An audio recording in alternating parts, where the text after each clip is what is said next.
Hey guys, welcome to Kaatru కథలు. ఈరోజు మనం న్యూయార్క్ సిటీలో ఉన్నాము.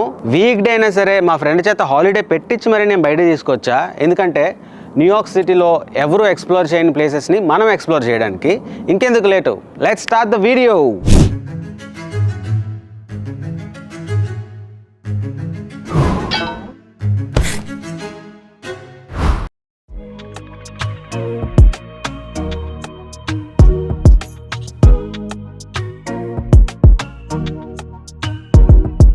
మంచిగా ఫిషింగ్ చేస్తున్నారు ఇక్కడ. చేపలు పడడానికి ష్రింప్ ఎర. అయితే వీళ్ళు చాలా తెలివిగా ఇలా గంట పెట్టేసి వదిలేస్తారు అనమాట దీనివల్ల అక్కడ ఫిష్ పడితే ఆ గంట మోగుతుంది అనమాట. లటక్మని వచ్చి ఫటక్మని తీసుకెళ్ళిపోతారు. అప్పుడు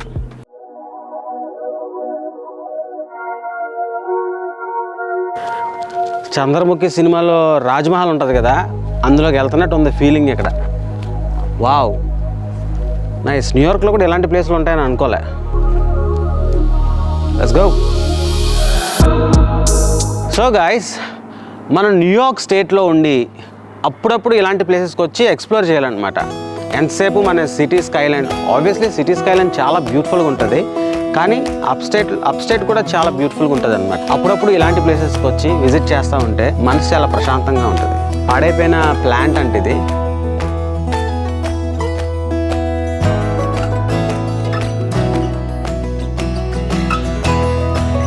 గాయ్స్, ఇది ఒకప్పుడు చాలా బిజీగా ఉండే పవర్ ప్లాంట్ అంట.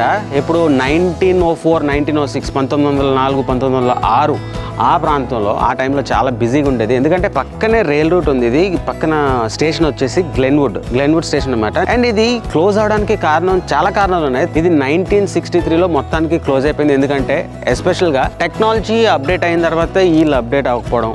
ఆబ్వియస్లీ పవర్ ప్లాంట్ అన్నాక పొల్యూషన్ అంతా ఉంటుంది కాబట్టి పక్కనే హడ్సన్ రివర్ ఉంది. ఆ హడ్సన్ రివర్కి ఆ వాటరే దీంట్లో కూలింగ్కి అది వాడుతూ ఉంటారు. అండ్ ఈ వేస్టేజ్ అంతా అక్కడికి వెళ్ళడం వల్ల సో అంతా పొల్యూట్ అయిపోతుంది. కాబట్టి అదొక రీజన్. నేను చేసిన రీసెర్చ్లో నాకు కొంచెం తెలిసింది, అదే మీకు చెప్పాను.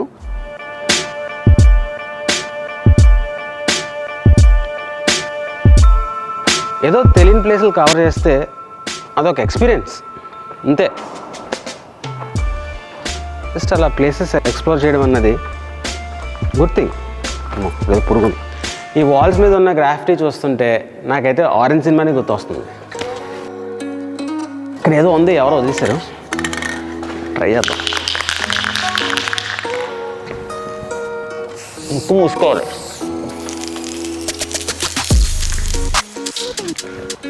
కాట్రు కథలు అర్థమవుతుందా లేదా? అమ్మో, కాప్స్ వచ్చారంటే ఇది అసలు ఇల్లీగల్, మనకి ఎందుకులే. Okay, let's go. ఏం బ్రో అది? నా హ్యాండ్ రైటింగ్ కన్నా నీ దారుణంగా ఉంది.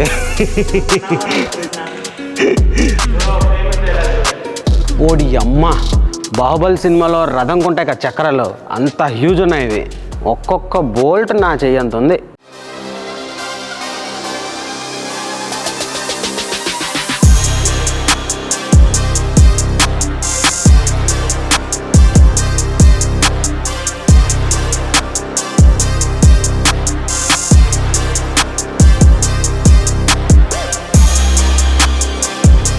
ఓకే గాయస్, ఈ ప్లేస్ అయితే బాగానే కవర్ చేసాము.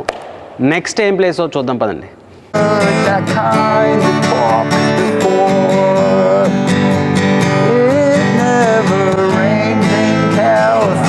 Would you mind playing Telugu song that I'll sing now? I'll try to sing and you have to play. Sure. Okay. As we're in New York లో ఉన్నాం కాబట్టి మనం న్యూయార్క్ నగరం అనే సాంగ్ పాడదాం. We'll sing న్యూయార్క్ నగరం. It's A minor, F, C, G, A minor, F and C. Okay? All right. Ready? Sounds good.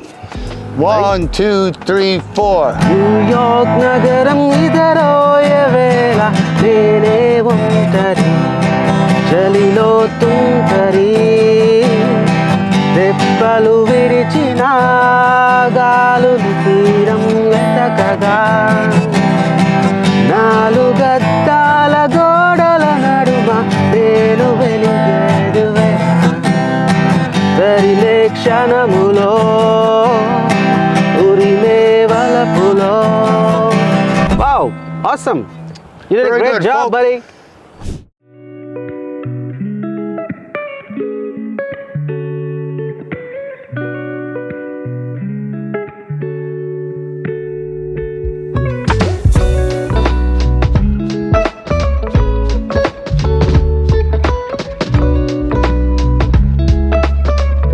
ఇప్పుడు వేరే లొకేషన్ చూడకముందు జస్ట్ మా వాడు బేస్బాల్ ఆడడానికి తీసుకొచ్చాడు అనమాట.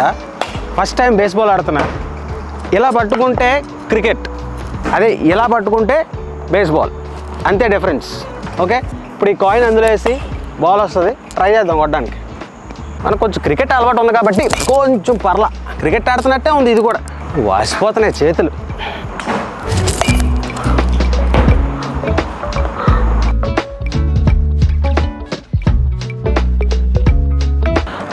అమ్మ బాబోయ్, గోల్ తీరిపోయింది. యాక్చువల్గా క్రికెట్ అనుకోండి 6 బాల్ వస్తే పర్లేదు, ఆడేసి కొంచెం రెస్ట్ తీసుకోవచ్చు. ఇదైతే 24 బాల్స్. నా పక్కన చెతకొడేస్తున్నాడు, మంచి ప్లేయర్ అనుకుంటా. బేస్బాల్ అయిపోయింది. నేను ఫస్ట్ టైం ఆడాను బేస్బాల్, చూడమే కానీ ఎప్పుడు ఆడడం లేదు. అది ఆడితే నాకు కొంచెం క్రికెట్ ఆడినట్టు అనిపించింది. కాకపోతే చాలా బరువు ఉంది బాల్, అందుకే మా వాడు చాలా సింపుల్గా తేలిగ్గా ఉంటుందని చెప్పి గోల్ఫ్కి తీసుకొచ్చాడు అనమాట. చాలా రిచ్ స్పోర్ట్, ఫస్ట్ టైం ఆడుతున్నా. ఇది అంత ఈజీ కాదు, కొంచెం కష్టంగానే ఉంది. బట్ యా, ఫన్ ఉంది. అన్ని క్రికెట్ ఆడుతున్నట్టే ఆడుతున్నాను నేనైతే. ఇక్కడ చూసుకున్నట్లయితే మార్కింగ్స్లో 100 yards నుంచి 250 yards దాకా ఉంది. కానీ నేను 100ని ఏం చేస్తే 150 రీచ్ అవ్వాలన్నది నా టార్గెట్ అనమాట. ఎందుకంటే బిజినెస్ మ్యాన్ సినిమాలో మహేష్ బాబు చెప్పినట్టుగా నేను 100ని ఏం చేస్తా, so that I can reach 150.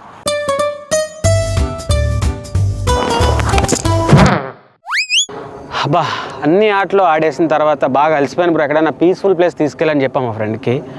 So ఇక్కడే పక్కనే బీచ్ ఉందని అంటే బీచ్కి వచ్చాం అనమాట. అలలు అవి ఉంటాయి కదా అని అంటే అలలు ఏ ఉండవు బ్రో, చాలా ప్రశాంతంగా ఉంటుందని అన్నాడు. మరి లెట్స్ సీ. నాకు తెలిసి ఈ ప్లేస్ కూడా చాలామంది చూసుండరు. నాకు అసలే బీచ్ అంటే చాలా చాలా ఇష్టం, ఎందుకంటే ఐఎమ్ ఫ్రమ్ వైజాగ్ కాబట్టి.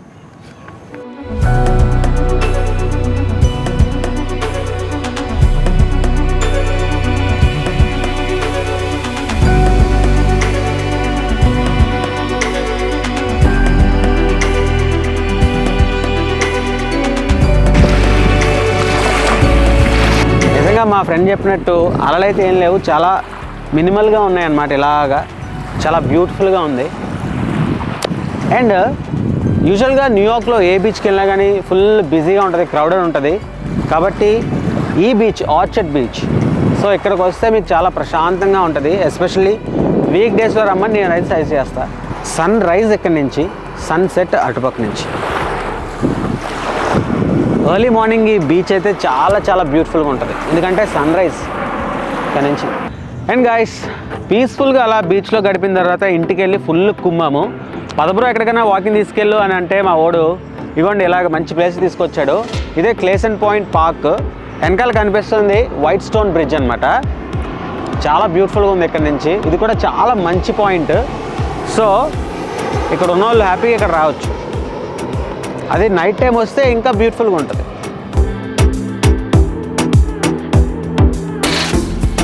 సో బ్రాంక్స్ నుంచి మెన్హాటన్ కానీ బ్రూక్లిన్ కానీ వెళ్ళాలనుకుంటే not only train or bus, ఈ ఆప్షన్ కూడా ఉంది మనకి, ఫెరీ ఆప్షన్ కూడా ఉంది. సో ఇక్కడ నుంచి $4.90, ఆల్మోస్ట్ $5 అనమాట. సో ఇదొక ఎక్స్పీరియన్స్.